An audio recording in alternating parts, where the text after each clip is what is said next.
All right, here's the scene I'm working with. This is a view I've painted before, but not quite from this angle. As usual, I'll be using the scene as raw materials. I'll be moving things around or changing them as needed to make for a good composition. I'll be painting on a 12 by 16 inch panel, and I'll be using my usual limited palette. Sketching in burnt sienna, just playing around with the shapes here. I actually moved this rock a bit to the left because it felt like it was too close to the center, and I might have to change the shape of this rock here. It's almost a perfect triangle, which is kind of awkward. I used a straight edge for the horizon, and I decided to put the horizon a third of the way down from the top. This whole area is in shadow. I had to drive around quite a bit today until I found a protected spot. This spot here, Rockaway and Pacifica, is usually pretty reliable. For some reason, this spot is a little bit more protected than some of the other areas that I like to paint, or some of the other locations.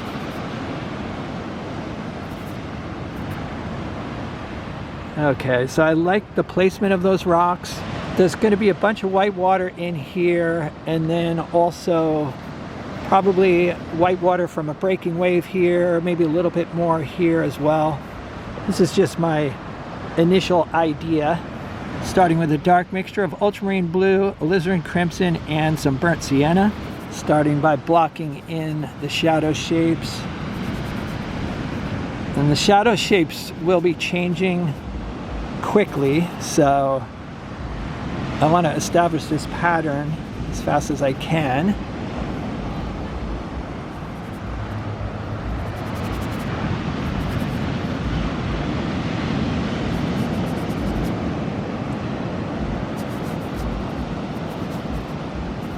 I don't know, I may change the shape of this rock out here.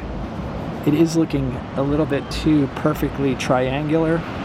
There's sort of a cliff to the left here with rocks coming down. Actually comes out sort of like this. A few rocks over here as well.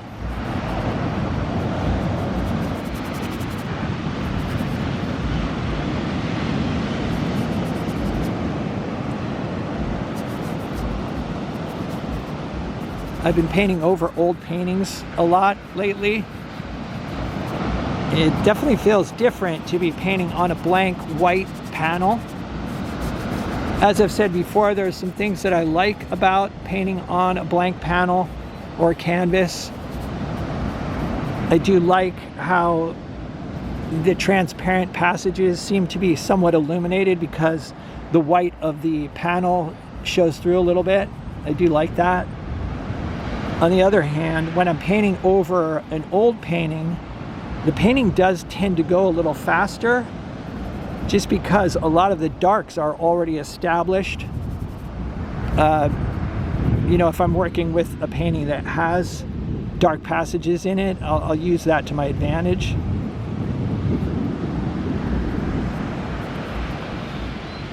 There we go. For the light portion of the rocks, I've got a mixture of burnt sienna, cadmium yellow medium, titanium white, and a touch of ultramarine blue to gray down the mix. I am paying attention to values here. Even though this portion of the rocks is lit up, it's still darker in value than the sky, so I don't want to make this portion too light. There's some lit portions of this rock as well that are actually kind of a gray color, but I'm going to warm them up. Always trying to get orange or red into a painting whenever I can. All right, for the water, I've got a gray-green mixture here, and I'm using ultramarine blue, phthalo blue, some cadmium yellow medium, and a touch of alizarin crimson to gray down the mix. There is quite a bit of variety in the color and temperature of the water, but I am going to start out with this color, and then I'll make alterations. I am keeping the mix somewhat thin. And I'm using a number 6 natural bristle flat. Trying to work quickly. and not overthink.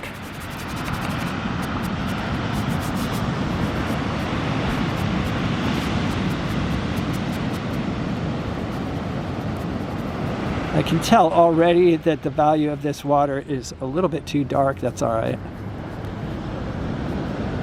My goal at this point is to cover the panel completely.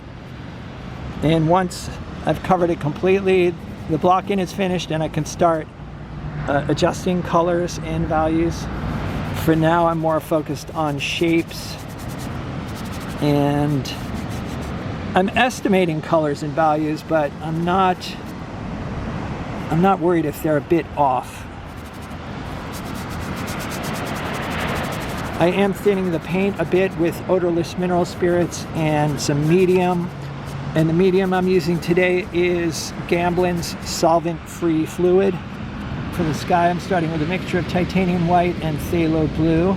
The sky is a little bit lighter, closer to the horizon, but again, just trying to cover the panel and going with an approximate color for the sky, and then I will be making adjustments.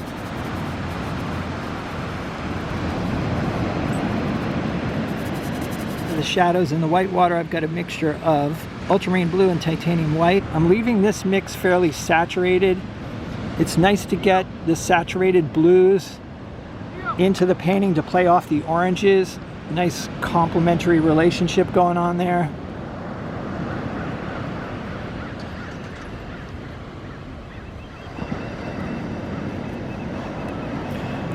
I know it seems like I'm painting over the white water here, which is true, but the light has changed a bit, and I like the idea of having shadows along the rocks here.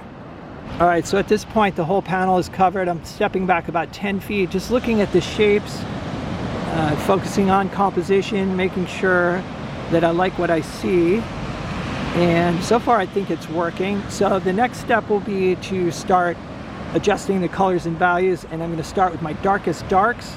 I've switched brushes here. I'm using a number 4 synthetic flat, and I'm using loaded strokes here, keeping the paint a bit thicker as well, trying to make intentional strokes. In other words, load the brush, make a stroke, and not overwork it. This dark mixture is a mix of ultramarine blue and alizarin crimson. Definitely leans towards purple.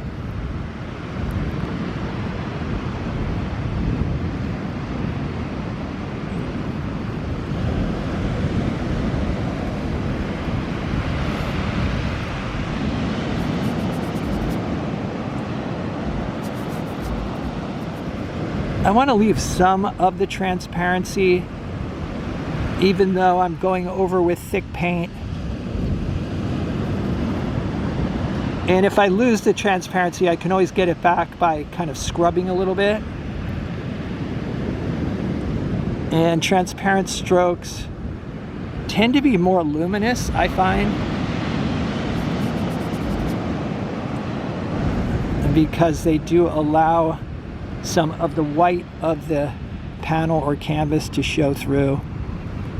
I've switched back to my natural bristle number 6 for this area here, just because I want to cover it quickly.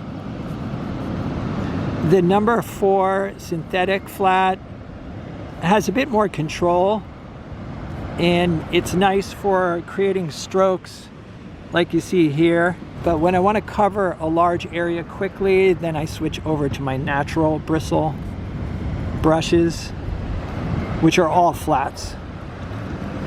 They hold a lot of paint, and like I say, I can cover a lot of area quickly.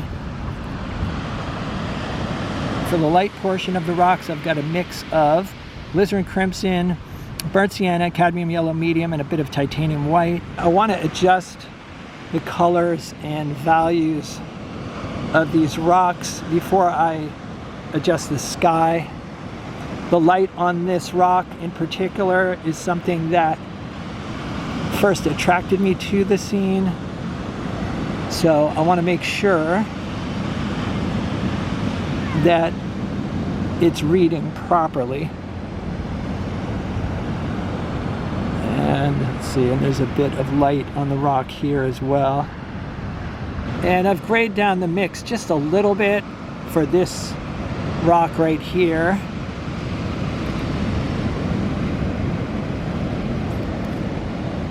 And there's some rocks in this area that have a bit of light on them. Maybe even gray this one down just a bit more. All right, so I'm back to the number 4 synthetic flat, and I'm adding a bit of definition to these rocks here. Little value and temperature shifts, adding a bit of detail, but I'm being careful not to break up the overall shape. So there's some warmer bits along the rocks here, and then the rocks down along the water line are cooler, almost like a grayish blue color. And there's even some green in the shadows here, and I'm using a mix of phthalo blue and cadmium yellow medium.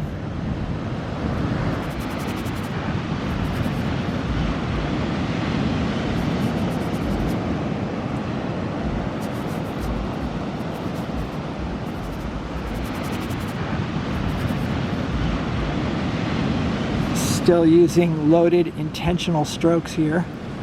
All right, I've got a warm blue-green here, warming up the water in the distance. I think the value might be a little bit too dark, but that's all right.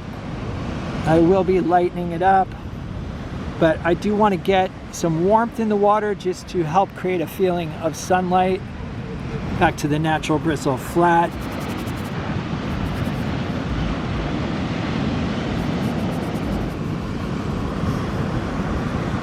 Again, trying to create a feeling of light by having warm play against cool.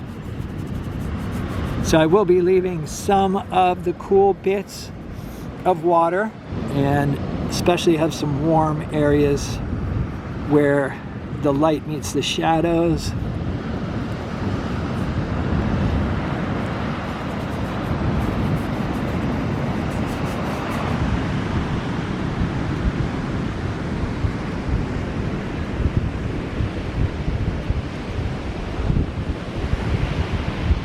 All right, so here's what I finished up with. I spent just over an hour on this painting, and it was finished on site. I haven't done any touch-ups. My goal with this painting was the same as usual, to have a nice composition and a convincing feeling of light. I did add sky reflections on top of the water after I stopped filming. It's easy to overlook those sky reflections. The water is basically made up of 2 colors. It's the color of the water, and then it's whatever the surface is reflecting. Oftentimes we'll just paint the average of those 2 colors, but I think that it's really helpful to paint them separately. In other words, to paint the color of the water first, which was sort of a greenish color, and then put those ultramarine reflections on the surface. All right, so I hope you guys enjoyed this video. Let me know what you think in the comments. If you'd like to see some extra videos and help support the channel, there's a Patreon link down below. It's the Patreon support that helps keep me making these videos, and it's much appreciated. I've also put a PayPal tip jar down below. If that's better for you, so check it out. Other than that, stay creative. I'll see you guys in the next video.